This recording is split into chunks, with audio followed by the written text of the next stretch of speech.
Welcome to the Hacking Your Health podcast with Ben Canning and Dave Kennedy. Two guys heading out to hack body, mind, business, and beyond. We are here to provide a single source, bullshit-free guide to understanding your body and how you can live better for longer.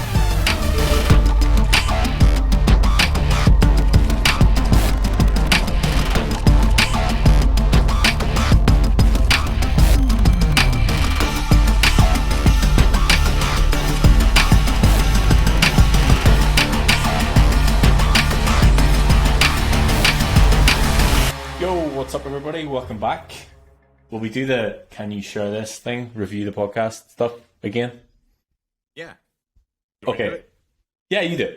Okay. Hey, everybody, it's Dave here. Thanks for tuning in and listening to us today. We obviously do this for free, and our whole goal is to help others out. So if you can share this with your friends, family, loved ones that might benefit from this and help them on their fitness journey, we greatly appreciate that. Also, being interactive in our Discord server, so discord.gg/WeHackHealth. Really great community there of folks sharing their experiences and everything else. We'd greatly appreciate it. We always want to continue to grow this podcast and get new guests on and things like that, and break new barriers and have fun with it. And so please share this with your friends, families, and loved ones, and we truly appreciate it. That was good. You absolutely nailed it. I might actually take that sound bit out and I can just I'll just use that every episode. I'll just put it in. So you don't have to I feel like I can get better with it over time though. So let's try it a couple times. You just put me on the spot, so that was off the cuff. So I gotta. Actually, one thing that I was thinking about, and this is to share with everybody, when I listen to the podcast, there's nothing that fucks me off more whenever they start to do ads. So I'm not at the point where I don't think that we should have a sponsor, because it's just 1 second, I'm interrupting the podcast here to talk about my sponsor. Yeah. They do blah blah blah. I'm like, no. The first thing I do when that comes on, by the way, skip. Yeah. So we're not going to do that. But this is us asking back, can you share it with your friends? Write us a review, join our Discord, all that usual shit. Anyway, I'm Ben Canning. And I'm Dave Kennedy. And this is Hacking Your Health podcast. Well, so I'll start off first. How are you doing today, Ben? I'm actually doing really good. I've had a couple of really cool calls, catching up with clients and stuff. I like the shirt. Thank you very much. I'm representing. It's actually such a good fit. You're like our what's the word for it? I'm looking for. You're like our employee from Ireland that. Do you not have anybody else who works for you? Well, not anybody else, but do you not have anybody who works for you from here? We have some in the UK, but not in Northern Ireland. Okay, good. I'll be that person. I'll be that person for you. Yeah. But yeah, it's a real nice fit. It feels nice and it's a nice fit. So that's good. For anybody who's listening and going, what the fuck are they talking about? I'm wearing a Trusted Tech t-shirt. Representing. And I am not. That's the owner of the company is not wearing a Trusted Tech t-shirt. I always find that's the way though. But anyway, yeah, so things are good. I've had a couple of really cool calls today. One thing I've implemented recently with you guys is, and we'll have ours later, is one-to-one monthly check-ins, and it's cool because it gives me a chance to actually give feedback in a conversation format rather than me just talking at you through the computer, and it's something I really enjoyed doing. So I've had a couple of cool ones. So today had a really good session today. I was leg day again. I was like, what the fuck? How has this happened to me again? And you didn't complain to me at all about that. I know it's because I was training with someone else, so I didn't want to do my set and then. Oh man, so basically, when you're training with somebody else, you don't message me anymore. What's up with that? Well, I didn't want to be rude. Okay, all right, that's fine. Anyway, I hear you got a new job at Orange Theory. Yes, so I am now the official IT person at our local Orange Theory. So, we've talked about this in the podcast quite a bit, but, I do cardio twice a week, lift 5 days a week. It's my current training program. And when I went to Orange Theory last week, the way that Orange Theory does their system, which is really kind of gimmicky but really cool, is you wear these bands that sync up via Bluetooth called the SWASP system. I know their whole network now inside and out, so I know how it actually works. And so these Bluetooth receivers basically monitor your heart rate and all that other stuff, and they basically display it on monitors in the gym. So when you're working out, you can kind of look up and see where you're at, or if you're at a station, like for example, the treadmill, you can see your heart rate and where you're at from an exertion perspective, how many calories you burned, and then how many what they call splat points. And splat points are broken down into gray, blue, green, orange, and red, and that's basically where your heart rate's at. So if you're in the green area, your heart rate's at an elevated rate, but it's not like killing yourself. Orange is like, hey, you're killing yourself, and red's like, hey, I'm about to die. And so that's So you can see who's half-assing as well. Like if you're looking at everybody else, you can see. Well, what's interesting with that is when I first went to Orange Theory, I was always proud about the amount of splat points that I got because I'd always beat everybody. I was getting like in a 60-minute. That was my way of knowing that I beat somebody. So in a 60-minute class one time, I got 53 splat points, which means I was almost dying, for 53 minutes. So you have to be orange or above in order to get a splat point.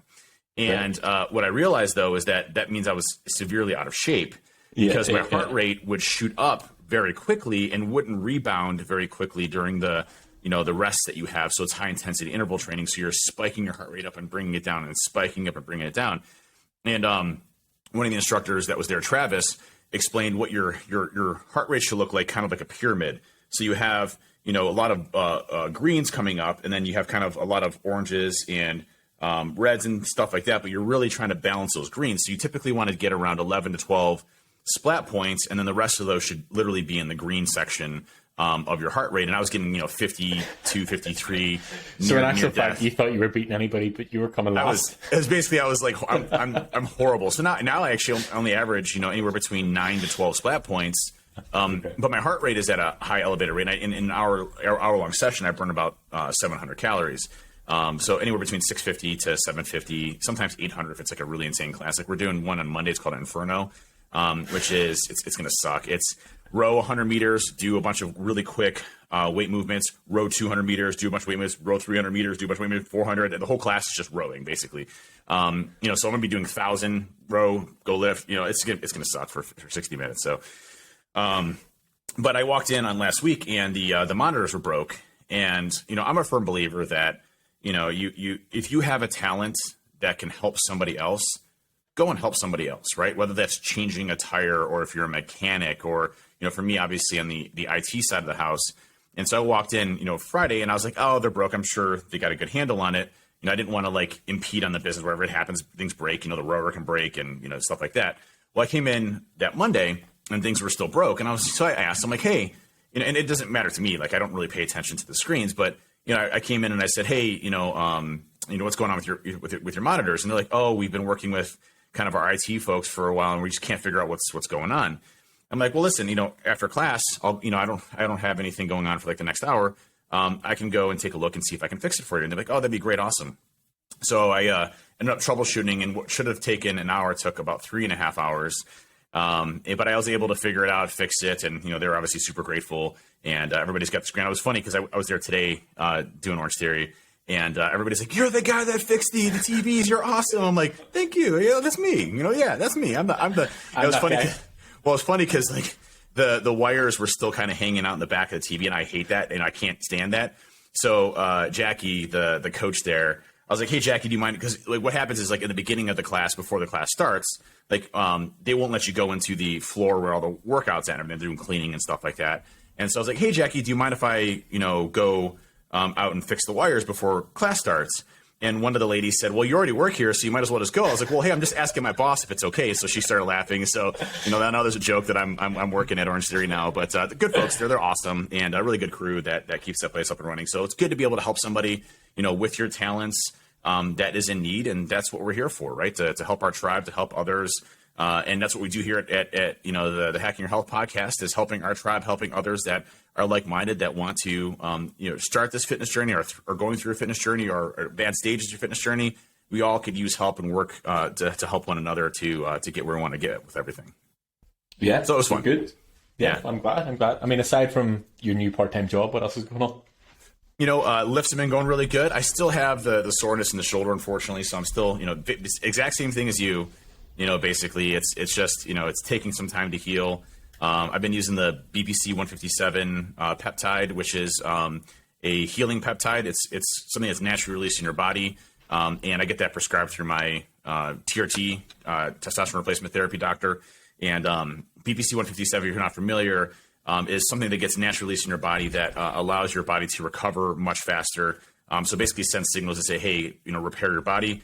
One thing I didn't know, and this is it's half and half. Half say you should, half say you shouldn't. is some say it's localized to where you should inject it subcutaneously. So sub-Q, so it's in the fat store. So it's not, you're not going intramuscular.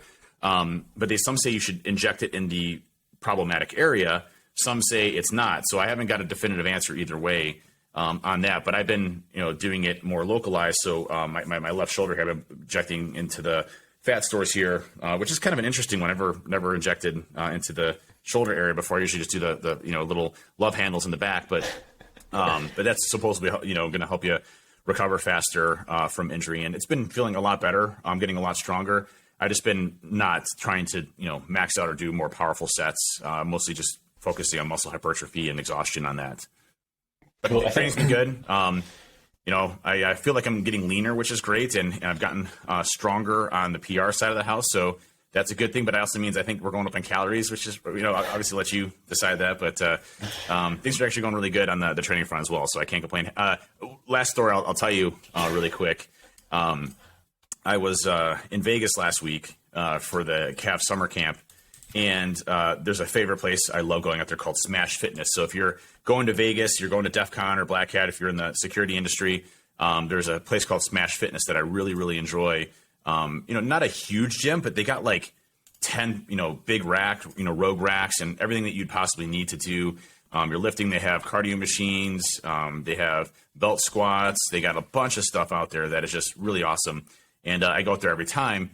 And I get into the gym, and this is like, again, when you go into a gym, I would always be intimidated, but I'm not anymore. So it was great to have the confidence to walk into the gym, buzz myself in, because they give you a key fob that you can use anytime and just bills you whenever you come. So like, I didn't have to worry about, checking in or things like that.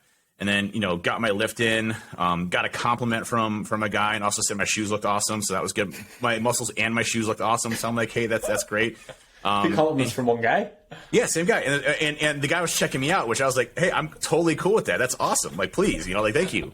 I had a really good pump going on the shoulders and the bicep veins and everything else, and felt like $1 million. So that was fun. And then they have a smoothie place inside, so you can go get a fresh smoothie with protein added and everything else, and just a really cool place. So we'll definitely. When we go to Vegas together someday, we'll hit that up and get some lifting in there. But that was a good lift session, and love going out there in Vegas to hit that gym. But I woke up literally at 5 o'clock in the morning so that I could get my lift in before Aaron woke up, so that we can then go out and do the summer camp thing. So with the calf, so it was a great experience. I had a good time. I can imagine. I think one point that I sort of want you to touch on probably is how far removed that feeling that you have walking into the gym is from where you were before. Because I think sometimes the listeners can probably be like, oh, well, that's great, Dave feels great, but I'm nowhere near that. Like, I'm so far away from that. Like, I don't have the confidence going into the gym and stuff like that. So I think, recognizing sort of before, whenever you would have had that thought about going into the gym versus, having the confidence to just go in and do it now, like the difference between those two things and how far you've come on that. Yeah, I think there's a varying level of intensity gyms, I guess is the best way of putting it. Yeah. So if you go to like a Planet Fitness, for example, you should probably feel comfortable going into there in most cases, because most of the folks there are, it's a very non-judgmental place, and that's great, right? They don't tailor to the heavy, massive, people that are throwing powerlifting and stuff like that, and that's perfectly fine. That's probably a small demographic percentage of the people out there, so that makes sense. But for me, anytime I'd go into a gym, whether it was Planet Fitness, whether it was, any type of regular gym, or when I traveled in gyms, I was always super intimidated and scared to go there. And it's a stupid fear, to be honest with you. And at least for me, it's a stupid fear, right? My fear is that, hey, I'm going to do a deadlift wrong. We've always had those assholes that comment on your deadlift, form and say, that's the horrible deadlift. You need to do this. You need to tweak that. You got to roll your shoulders back. You got to move your right arm up. You got to move it to the side, 90-degree angles. You got to look up, and you got to breathe 6 times. Do it with one eye. You're like, shit, dude, that's just 70 things. I don't even know what the hell I'm supposed to do. Is that even a deadlift anymore? Like, what am I don't understand. It just confuses the hell out of you. And, you don't want to be in a gym where somebody's like, oh, like staring at you and saying, no, you're doing that wrong, or it's not heavy enough. I actually saw a Facebook, or as a YouTube short. I got to send it to you. I got to find it. And the caption was, we've all done this. And it was a guy doing bicep curls on a machine, on like a cable machine, okay? And he's doing the bicep curls, and a guy comes over to him, he's like, hey, man, how many sets you got left? He's like, oh, this is my last one. I'm just finishing up. And he's like, oh, okay, cool. and then the guy takes the amount of weight and then puts it to the very bottom, so it looks like he was lifting like seriously a much heavier amount. So the guy comes in and is like, oh, and then the guy sits down, he's like, oh, that was good. The guy's strong, you know. but I think that's a fear of, you know, hey, I'm not lifting enough. I can't compete with these guys, you know, and gals in the same capacity. And listen, it is not a competition with anybody else there, period. And you're there for yourself, and you're there to better yourself. And you know, there might be shitty people out there, but everybody recognizes that, and everybody's at different stages in their fitness journey. So, you know, I think the biggest realization for me is, you know, while I'm confident now in my lifts and how I lift and the type of lifts that I do in my programs, and I know what I need to do and what I don't need to do, I wasn't always there by any stretch, and I was always scared of going to the gym.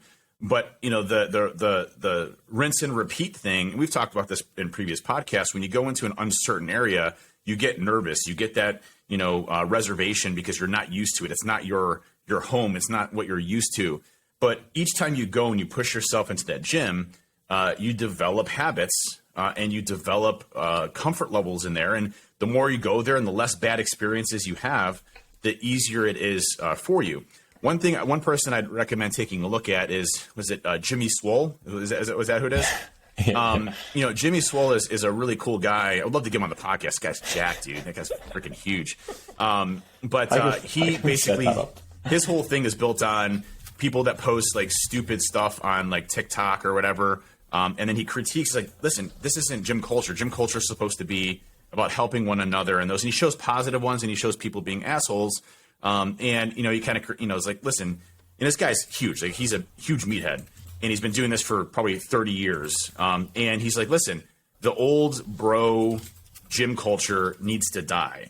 The gym culture of everybody accepting everybody, regardless of what stage they're in, regardless of how they look, regardless of if they're doing something wrong, you know, that's, you know, something that we should all be accepting of. And I 100% agree with that, right? And so, again, you might get an asshole in a gym, but most of the time, 99.9% of the time, those people started from somewhere. Those people are at different, you know, progressions as you, or maybe be you know, more novice to you as well. And maybe their first day in the gym, they may have had a shitty day. They might have had an awesome day. They might be PRing that day. Everybody has different things going on, and you're all there to better yourself. So at the end of the day, F it. Go out there, get to the gym, have some fun with it, and enjoy yourself.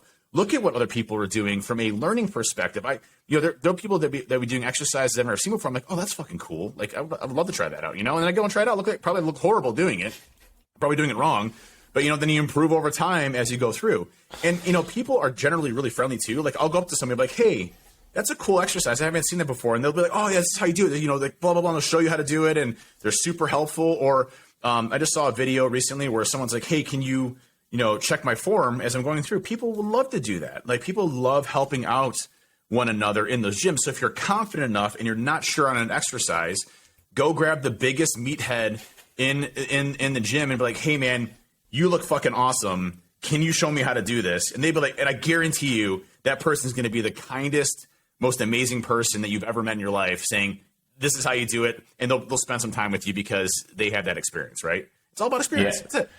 Yeah, and I think, you know, recognizing that people have been through that, and it's not a case of the big dudes in the gym have always been like that. So they have, you know, they have been through that process. They have had to have their first day in the gym, whether they like it or not. So, you know, they've been through that same sort of thing. And the way that I would sort of put it is, you know, a lot of people are insecure about going to the gym, but they need to recognize that every single person that's in the gym is there because of their insecurities. And it doesn't mean that you could look at a person and think, oh, you know, fuck, he looks great. It doesn't mean that he still doesn't have insecurities. They're maybe not the same as yours, but he is still there for a reason of some sort of insecurity about them as a person. So if you can sort of remember that and sort of break down the barriers of it. And it's like you said, you know, well, for me, it's almost the thought of it is worse. And I've heard this a lot. It's like, you know, the hardest bit is actually getting through the door. The hardest bit of going to the gym is actually getting through the door. And it's just the thought and the stories that you tell yourself about how bad it is. And that's not necessarily just related to the gym. It's in anything that's new, or there will be friction, or it's you out of your comfort zone, or starting a new job, or having an interview, or doing a fucking podcast, whatever it is. It's that sort of like it's actually funny because I tweeted today our first episode, and I was like, I remember like coming on, I was like freaking out. I was like, I've never done a fucking podcast before. We might want to consider like redoing that, because you always got to apologize for the audio. We might just want to just redo it and be like, hey, this is our first podcast. JK. Yeah. We should. But dude, that's a first anniversary. Yeah. But yeah, all those things, it just, over time, it's like now we just click in and we press record and we just see what happens. Like, and it's the thought of, I'm on video, I'm talking, people are like, no one gets, I'm just having a conversation as I would have a conversation with you anyway. Like, this is generally what we talk about. The way we talk, believe it or not. Except leg days, it's me just complaining the entire time, so. Yeah. The thing about it is, if you can get in the first time, it's going to suck. It's going to be hard. The second time will be a bit easier. The third time will be easier again. It will just become easier and easier and easier. And I think that's the most important thing to remember. Yep. While we're on the topic of the first episode, I would like to sort of recognize and thank everybody. Actually, we just crossed 50,000. We're actually on like 53,000 something, but we're at awesome. 50,000 total listens, which is cool. Like that's lot. Awesome. That's a lot of people spending a lot of time listening to us. So thank you all very much. And I know you're all here for Ben and not me, so it's good. So, but thanks for carrying me along here. Thank you for carrying me. But yeah, that was cool milestone to hit. And hopefully we'll get to 100,000 sooner rather than later. Yeah, absolutely. Well, that brings us into the topic that I wanted to talk about today, because not a slick transition, like you're not related. It was not. It's not related at all. Yeah, this is like a cold transition into something different. But the biggest. I was talking to somebody today, and they had mentioned that they hit a plateau, and so we actually talked about this thing last podcast around. Was it last podcast or the podcast before? They'll kind of blend together, but around the calories that you were eating when, let's just say, you were 200 pounds. Is probably not going to be the same calories you need to eat if you're 180 pounds and still want to continue to lose weight. Those calories change. We talked about that. Yeah. So those calories change over time because, as whether it's muscle or fat, the bigger you are, the more calories you burn. And so the more muscle you have, the more calories you burn, the more fat you have, the more calories you burn. So if you're 250, you're going to, in order to lose weight, the calorie deficit you need to be in is much smaller than what that would need to be if you're in 200. So let's just say, if you're 250 pounds and you want to lose weight and you go down to 2,300 calories a day, that may be sustainable for a few months, but eventually you're going to have to drop down to 2,000, 1,900, 1,800 as you start to lose more and more weight. But when I was talking to this individual, he's like, okay, that makes sense. That's great. Makes a total lot of sense. He's like, but I got to tell you, I'm loving this journey because I can recognize the progress that I'm making, both in my photos of what I look like before and after, but also, the amount of weight that I can lift, how I feel about myself. And so this podcast is really dedicated to how do you stay motivated, and that's through progress. And progress is an extremely important aspect of wanting to better ourselves. And I do want to take a caveat and say, not everybody's desired progress is what I want, or what Ben wants, or what anybody else wants. That progress and what your ultimate desire goal is yours. And we've talked about this before, that can change over time, and it most certainly should change over time as you continue to make that progress. It shouldn't be a fine line in the sand saying, once I hit this weight, I'm good, right? We should always want to continuously progress and motivate ourselves to stay motivated. And, I just want to be perfectly clear with all of our listeners too. Listen, if you're overweight and you're comfortable with that, and that's you, that's fine. That's great. If you're good where you're at, fantastic. If you want to lose weight, fantastic. If you want to gain weight, fantastic. We all are in different parts of our lives and experiences, and your own internal PR, your own internal progress, and what you want to look like, what you want to feel like is your own. You own that, right? And so today's podcast is really dedicated to how do you stay motivated through progress? And what does that mean? And how can we track progress in different ways when the progress is extremely slow? Whether that's building muscle takes frickin' forever. I'm never satisfied with the amount of muscle I have and how fast I'm growing muscle. Or is it, dropping the pounds on the scale? Is it measurements? Is it what you look like physique wise? Is it, hitting new PRs from resistance training? What does that look like from a workout intensity perspective, and how do we continue to build on that and get ourselves better? So today's podcast is really dedicated on progress as your main motivation factor for what you want to accomplish. Now, again, we can have this picture in our head of what we want to look like. We can have, in 6 months, I want to be at this weight. We can have all of these goals, and I think goals are very different than motivation. Motivation comes from within. Now, we've also talked about the podcast that a lot of these routines and habits take time to develop and for your body to recognize as them being normal. So you have to do them over and over and over again. If you hear any bodybuilder, any powerlifter, any runner, anybody that's done anything successful in their lives continuously, they'll tell you that the key to their success is one thing: repetition. The ability to do the same thing over and over and over and over and over and over and over again and over again. Those are all things that allow you to be successful in this journey to make that progress. And it doesn't mean that we're going to have days where we don't do something. Okay, cool. It's one day out of a grand scheme of 50, 100, 200. That's fine. But we have to always focus on that repetition and that progress to help us stay motivated.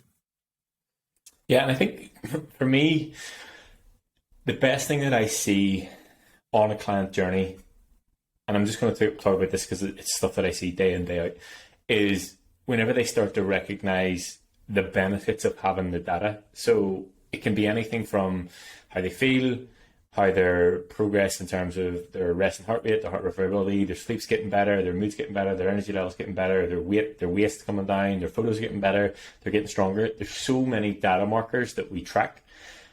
Number one, because I'm a data guy. Number two, because you guys are data guys. And number three, having that sort of broad spectrum of things to look at means that if necessarily your weight doesn't come down, if that's the goal or whatever, we can look at other things and go, okay, first of all, why did that happen or why did that not happen? And then secondly, what other things did we progress in? So it's not necessarily just about looking at the scale or the measurements or whatever. On a very basic level, regardless of what your goal is, I would say the things that you need to track and manage from a progress perspective are your weight, yes, because it's not the best, but it is a good marker as to what's going on. Yeah. Your measurements, whether that is the sort of spectrum that we use or whether you're just checking your waist and your hip, and progress photos. That would be your sort of physical markers. And the other one would be your progress in terms of the gym and your training, and whether that is weight resistance training in terms of your lifts and are you getting stronger, or if it's endurance or speed or whatever your thing is, are you getting faster, are you getting better? Having the data I don't know how you would monitor progress without it, because with all the will in the world, I can go to the gym today and be like, oh, last week I think I did 10 reps at 100 kilos, but I don't really know. Having it in front of you and actually becoming invested in your logbook and going, okay, right, last week I got 10 reps at 100 kilos. If I die, I die, but I have to get 11 reps here at 100 kilos. And it is becoming so invested in your, not to that extent, joke, but it is becoming so invested in your logbook. Is it a joke though? It is a joke. You son of a bitch.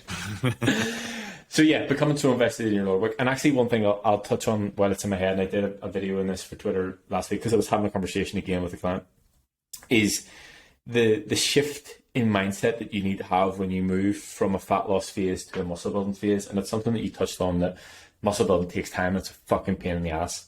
It is. But I often find, and not for everybody, but for the majority of people, on the way down, progress happens a lot quicker, whether it's weight or the change in your photos or the change in your measurements. It happens a lot quicker. So it's easier to stay quote unquote motivated or on the ball because you can see change and that progress becomes addictive, which is fine. But if you transition from that sort of fat loss phase where you've made really good progress over the past 8, 10, 12, 6 months, whatever it is, then you move into muscle building phase and all of a sudden everything slows down. And it's like, oh, my weight has gone up 0.1 of a pound this week. And I'm like, fucking right. Like, it's going in the right direction. I'm happy. Yep. But it's much harder to just look at those data points in terms of your weight, your photos, and your measurements, because they're not changing as quickly as they did on the way down. Yeah. So especially my calves. Actually, funny story about calves. So I was chatting to Luke back and forward just today in the client group. And it was off the back of the training video that I did on the check-in. And I was putting in random numbers as I was going through it because I wasn't thinking, I was just putting numbers in. I was like, calf's probably like 20 centimeters. Did not think anything of it. Obviously, that is ridiculous. And I was like, they're probably in and around that. And he goes, I've just measured mine. They're 36. So I got my tape out and I measured. I was like 37. I was like, somebody has smaller calves than me. I'm so delighted. So delighted Yes, about it. found some of your smaller calves. Yeah.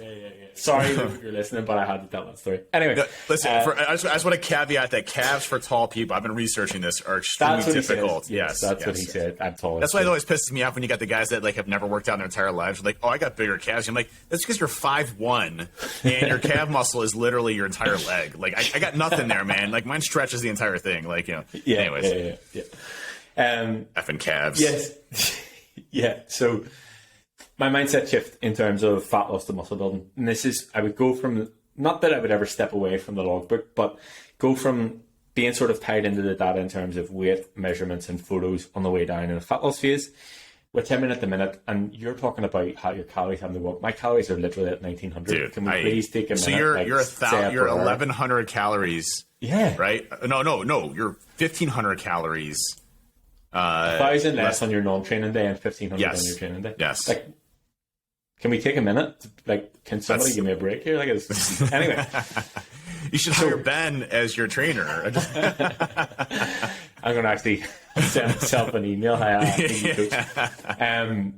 So yeah, my shift in terms of mindset and what I look at and how I manage your progress on the way up is I become a lot more invested in my logbook and progressing in terms of lifts, because you're now in a different position when you start to push calories up, that you have more fuel, you have more energy. So you should see the numbers in your logbook go up quicker whenever you're starting to move into a muscle building phase, because you have more calories. So the metrics in terms of measurements, photos, and weight will slow down, but the measurements in terms of, or the progress that you'll manage in terms of your logbook will speed up, or should speed up. And I become more invested in that and getting stronger in there. What's interesting about the past, I would say, a month and a half for me, you know, we had gone through a cutting phase where, you know, I dropped calories quite a bit, and I dropped weight as anticipated. And then, you know, we started pushing calories again, you know, for the muscle building side of the house. And it's interesting. I'm at 3,300 calories a day on training days, and my weight is basically staying pretty consistent. 3,400. Right. You're right. Yeah. I should know that. I see, like, what I do is, like, when you tell me, I enter it right there in MyFitnessPal, and then I don't pay attention to it. I just look at the calories that I'm you know, going. You just know how many you have left. I just know how many I have left at a given day, so I always forget the number. But it's interesting because my weight is basically staying relatively the same. But if you look at and this is why data is so important, and the scale isn't necessarily accurate, is if you look at my progress photos, I'm definitely leaner. I can see my abs more. My measurements are much better. So I have larger measurements in the areas that I need to, and smaller measurements in, you know, the waist and hip areas of where you typically store your fat. So those additional measurements show me that, hey, while I'm not gaining weight, which is what I want to do, I want to gain muscle mass. And by the way, on average, without anything like steroids or things like that, you typically will gain 0.5 to 2 pounds a month on muscle mass if you're training hard. Okay. So 0.5 to 2 pounds a month. And that's not a lot. That's not a lot at all. If you think about that the opposite way around, you know, if you take the average that you can lose up to 2 pounds a week in terms of fat loss, you know, that could be 8 to 10 pounds, potentially more. So the difference in terms of, like, and we'll take extremes here just to prove a point, you know, 0.5 of a pound gaining muscle in a month to like 12 pounds fat loss. So you can see why you need a shift in mindset there whenever you change phases, because it's like night and day difference in terms of like how fast you can do things. And the overall average for muscle gain per year for individuals, again, without enhanced drugs and things like that, is 8 to 15 pounds per year is a general good estimate for people.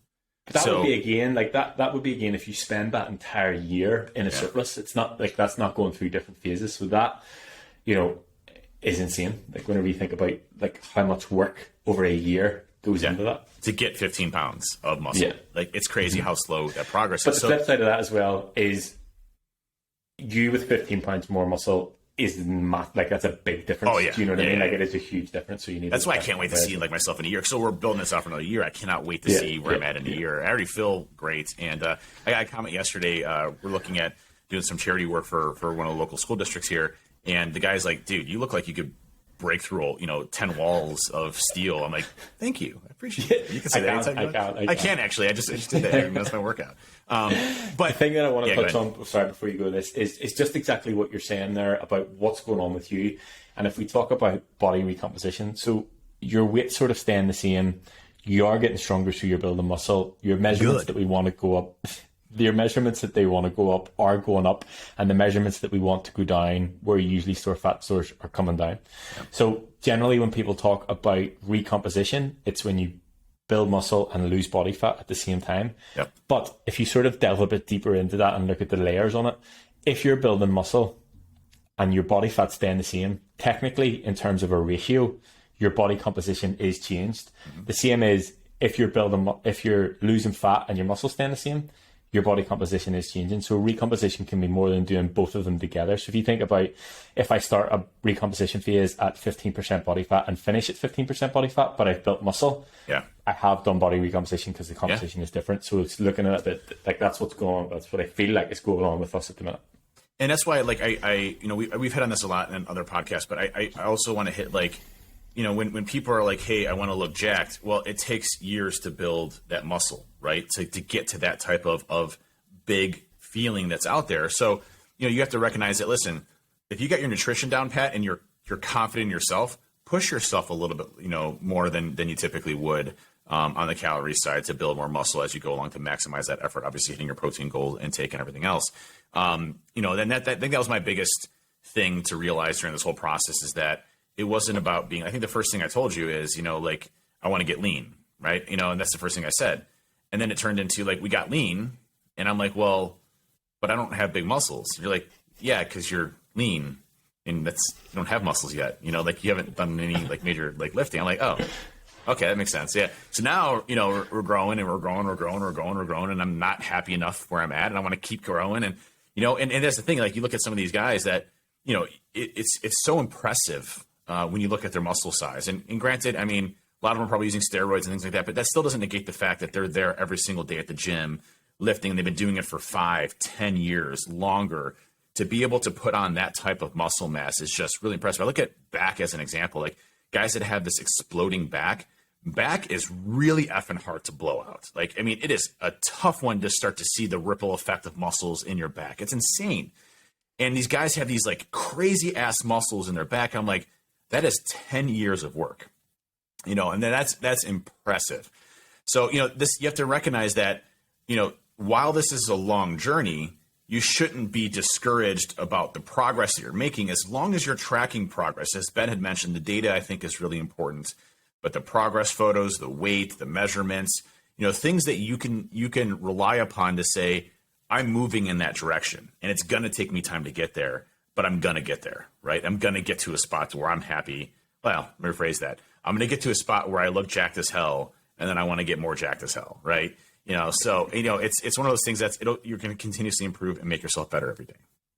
Yeah. And, the progress full one for me is something I'm so glad that I have so many of, because not only can I see progress from whenever I first started and put up those hilarious photos of me whenever I was like super skinny, but I can see the entire journey, and not necessarily just to see the progress, but even like to be able to compare, okay, say for example, I do this phase and I get down to, I'm going to talk in kilos because it's in my head. If I get down to 95 kilos, I will have a photo of me from 2 years ago, 3 years ago, whenever it was, at 95 kilos. And I can then look at the two photos side by side and go, okay, yeah, I'm the same weight here, but I'm entirely different body composition. And I talk to you about this a lot. It's like, okay, yes, we're 240 pounds now.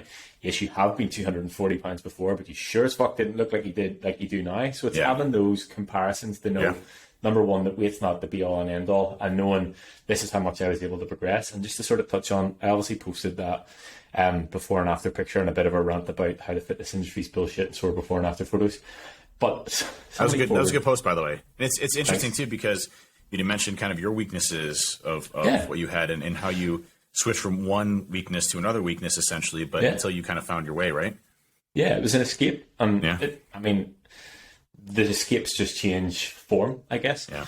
I'll write it up. I thought about this today. I'll write it up properly and we can put it as a blog post on the website. I'll do that this course weekend. But a guy messaged me and he was like, what did you do here for chest and arms? And I'm like, it's like 5 years between these two photos. Like, what? Like, how did I answer that question? I was like, trained them, like volume, like, what, like, ate lots of calories, did lots of bicep curls, did lots of push-ups, did like.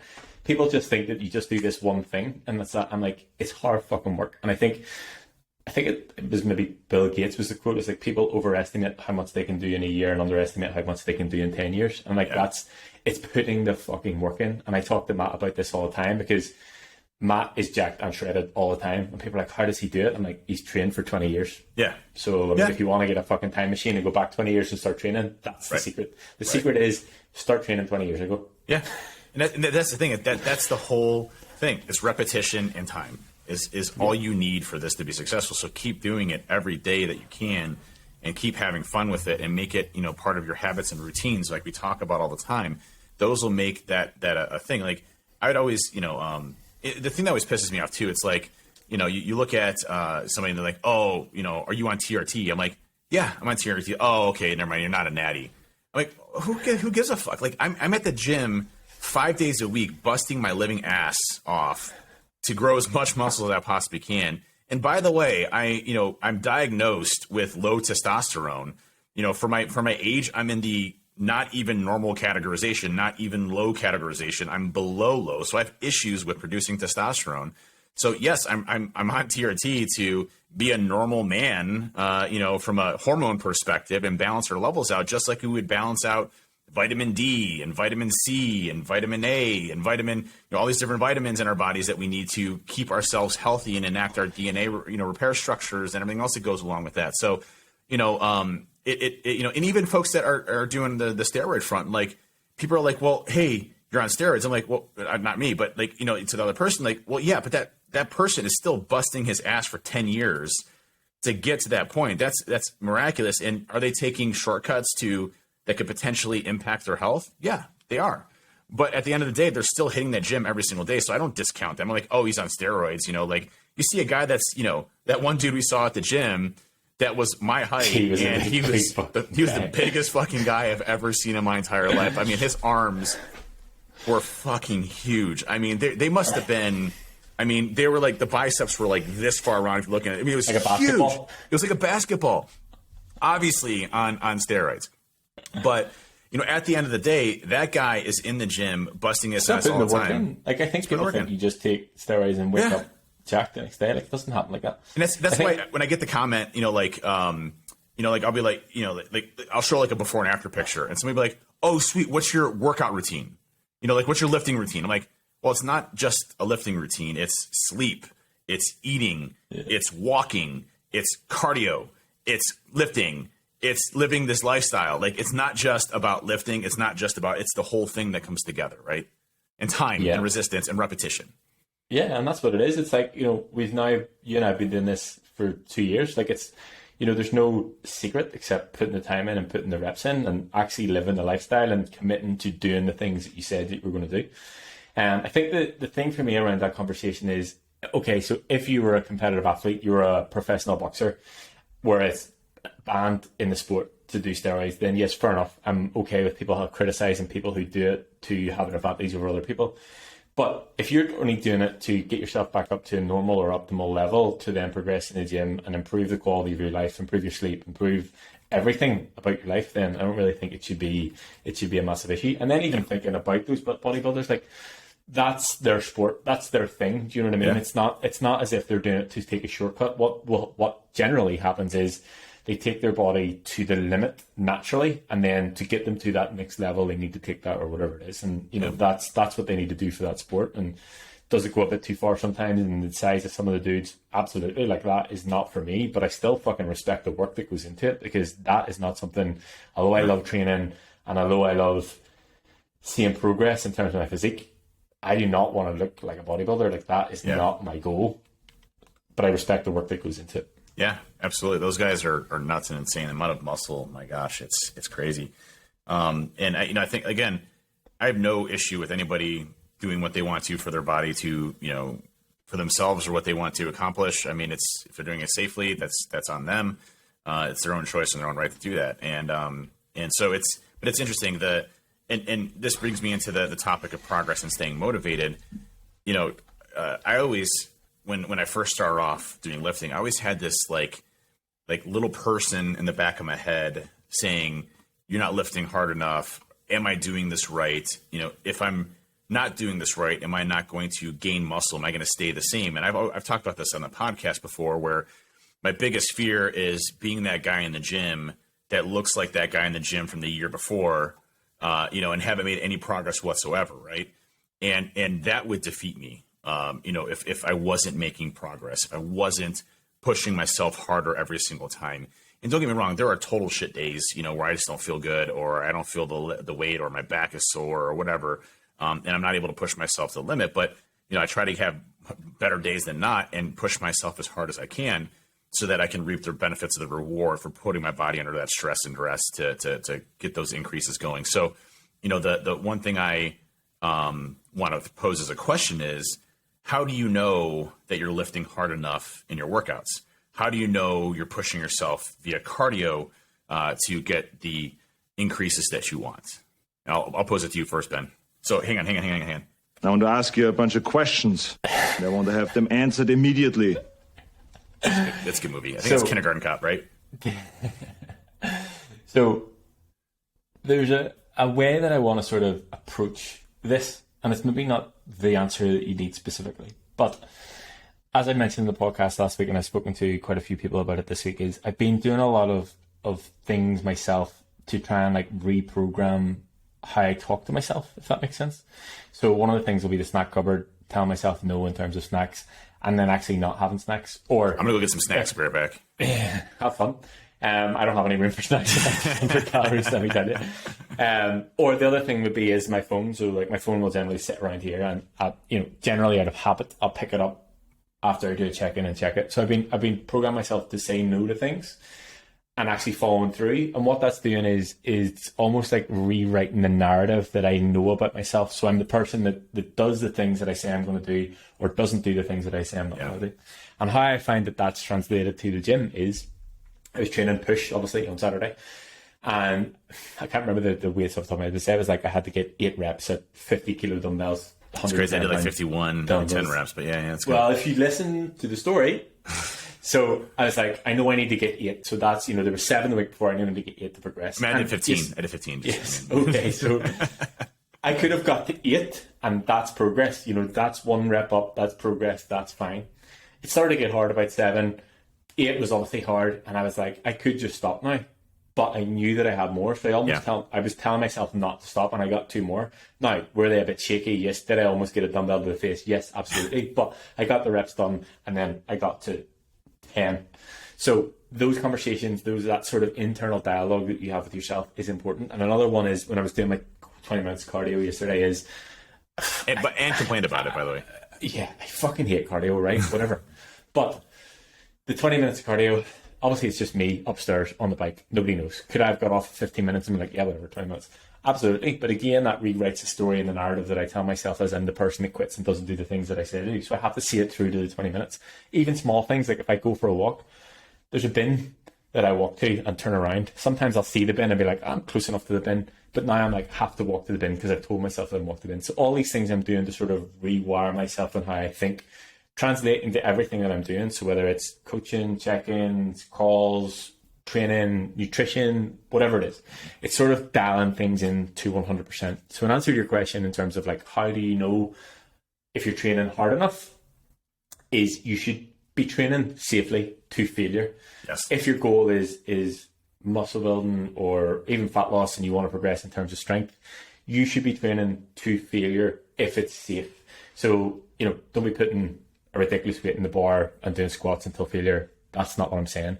If you're in a machine and it's safe and you can push it, that there's going to be no issues, train to failure all day long. And you should be pushing. It should be hard. You should be sore the next day. You should be sweating. It's not just a case of finishing on a number because your logbook says it. You should be able to push past beyond that and have those sort of conversations with yourself as to like, I know I can do more. So that would be my recommendation in terms of training and what that looks like. And the same with cardio. It's like, yes, it will be hard, but your body's telling you it's hard because it's trying to protect you. Your mind's like, look, well, I'm not really up for this. Like, I need to stop doing this because it's uncomfortable, and it's almost like it's a threat.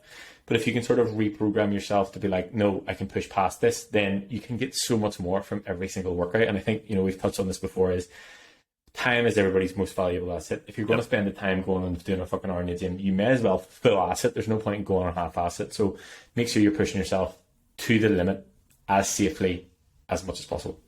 Yeah, and when Ben's talking about to failure, with safety, it's the point to where it's like, how many photos have you sent me of the bar on the safety racks when you're doing bench? It's like, number one, yes, that's absolutely the failure, and number two, fuck, they are there. I was so close. I'm like, I got it. I don't got it. I'm like, no.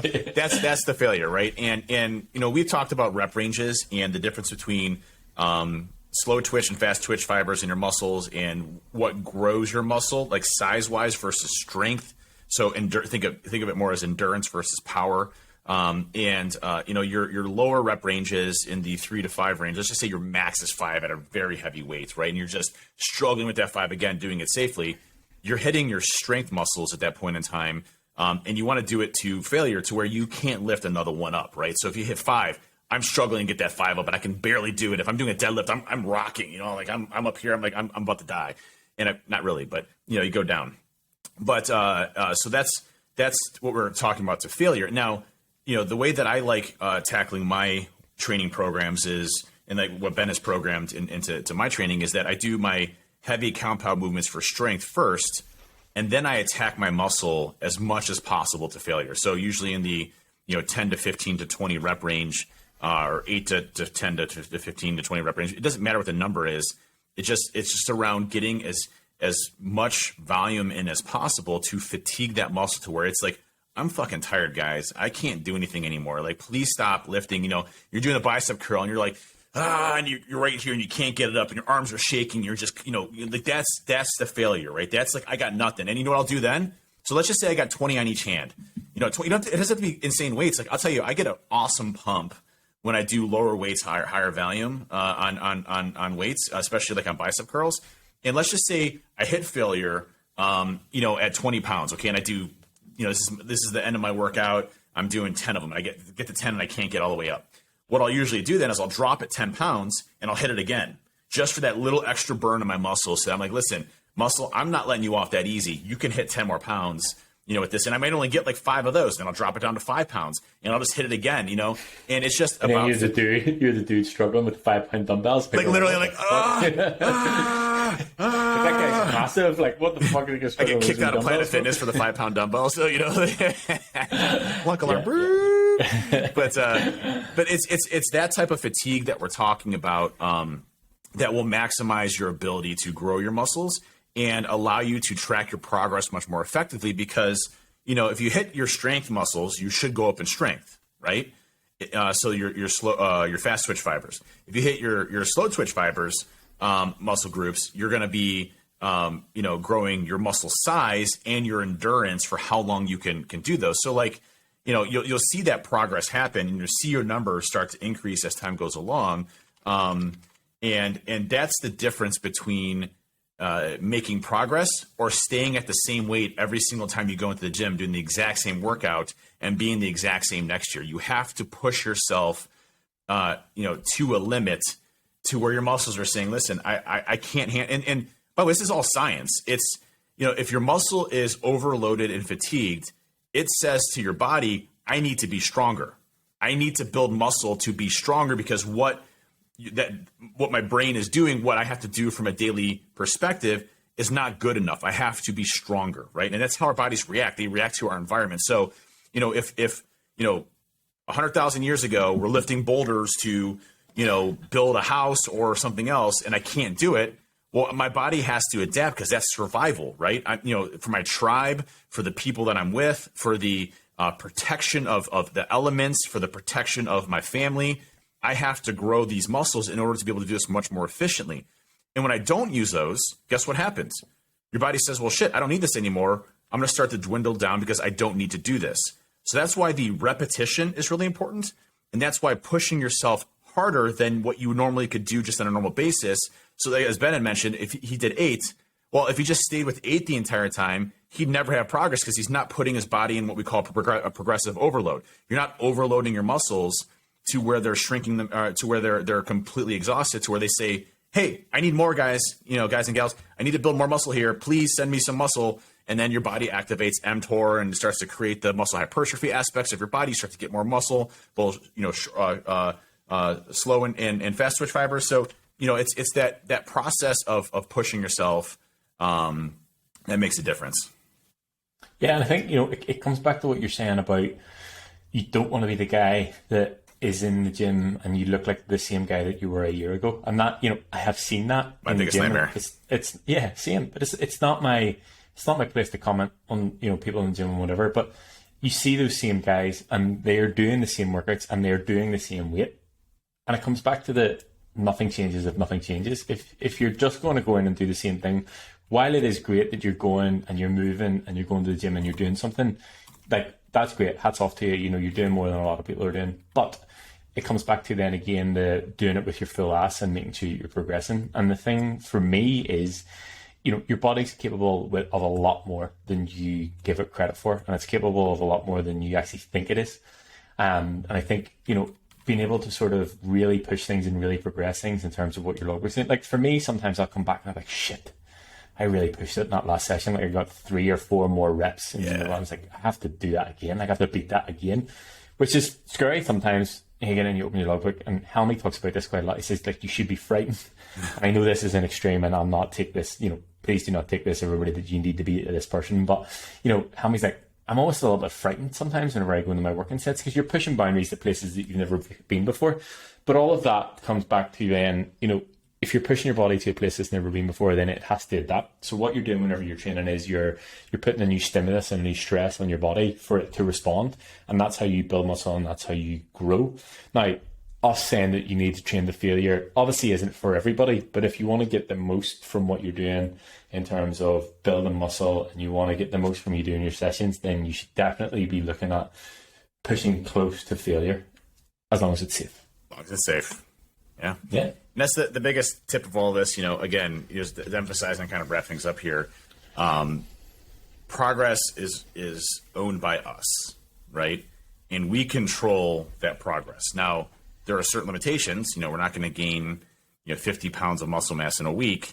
But, within our own genetic limitations, we control the progress. And that progress that we track allows us to stay motivated, saying that we're still making progress. Whether that's losing weight on the scale, looking better, physique-wise, having better mental clarity and energy throughout the day to do your day-to-day, the ability to hit a PR. Like, I get super effing excited when I get a PR. Like, the first thing I do is go text Ben. Like, Ben, I got a PR. It's like, awesome, man. And then I'll just reply with some sarcastic comment about how I just done one more rep of that exact same weight. Well, it's funny because what a way to bring you up. Because Ben was, but what I'll say about that though is, at the end of the day though, we have that little bit of a competition because we're pushing ourselves and having fun with it. But what was the first thing you sent back to me when I beat your record on the leg presses for, I think you did 1080 by 8 and I did 1090 by 10. And what did you say back to me? Was it me about the Cheetos? No, about really good job. Like, it's a really good job. That was the first response back. Really awesome set, right? And that's what it's all about. It's about, that camaraderie of uplifting yourself and hitting something that you haven't hit before. And hitting a new PR, something that you didn't think you could do before, something that is that's exciting to me, right? Because it's progress. I know that I have more muscle than I did last week because I'm able to hit something new that I've never done before, and that progress is what should motivate you to continue to move forward. Yeah, and I was on a discovery call with a potential client a couple of weeks ago, and towards the end of it, she turned around and says, like, "Can I ask you a question?" I was like, "Yeah." And she said, "Why do you do what you do?" And I've always sort of said this, like, being able to help someone reach a potential or do a thing that they never thought they were able to do before is one of the most, if not the most rewarding things. So like you coming in and we're talking about PRs, if we're just talking about that, you're literally doing things that you have never done before. Like, you're pushing weight that you have never pushed before. You're stronger than you have ever been. Like, you're now at a place that everything that you're doing, if we're PR and week on week, you're literally in a position that your body is doing things that it has never done before, and potentially things that you never thought you could do. even 2, 3, 4, 5 years ago, whatever. So the biggest thing for me is sort of giving people, number one, the belief in themselves, but number two, showing them how they can actually get there, to progress to a place, to achieve things, whether it's in the gym, outside the gym. You know, I remember having a client, Denise, on the gym floor, and she's a hairdresser, and the total is a total talent. And she was like, I think I want to start with a salon. I was like, fucking do it. Like, I'm the quit your job, go live your dreams kind of thing. And she came in, she was like, I did it.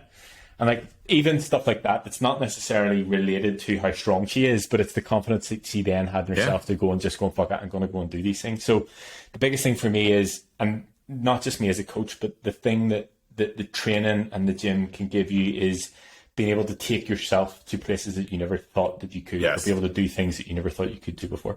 Yep, totally agree. I think that's a wrap. That was a great podcast. And, I will say we had a lot of topics here on gym etiquette, but obviously, feeling comfortable in the gym, tracking your progress, but it all comes down to progress to equate to your motivation, right? And that comes through repetition. That comes from, your ability to stay consistent. Yes, you're going to have shit days that you fuck up and eat pizza or whatever. Apologies, Mrs. Canning for the language. But it's one of those things where, you really have to focus on bouncing back and not allowing that to define who you are. We all have bad days. We overeat. We do whatever. We go out and have more beers than we should have. That happens, but don't make that a habit. Get back on the wagon, hit it again, repetition again, making those gains, hitting those PRs. All that stuff is going to build your success, and you will have success guaranteed if you do that. Absolutely. And if you're hitting PRs, tweet us, put it in the Discord, let us know. I'll not make fun of anybody else, or I'll not poke fun at me being stronger, only Dave. But if you're doing it, we'll support you, we'll share it. It's good to see everybody making progress, and just, it's good. One of the best things is how, for me, within the Discord and within the Twitter is how much support there is from not just you and I, from people who are total strangers who don't know each other, and they just want to see other people do well and are good. So hit us up on Twitter, #WeHackHealth, @WeHackHealth on Instagram, Twitter, Discord, everywhere. Thanks, everybody. Appreciate it. Have a great rest of the week, and thanks for tuning in. Share us around, and thanks for listening to the Hacking Health Podcast. Catch you next week.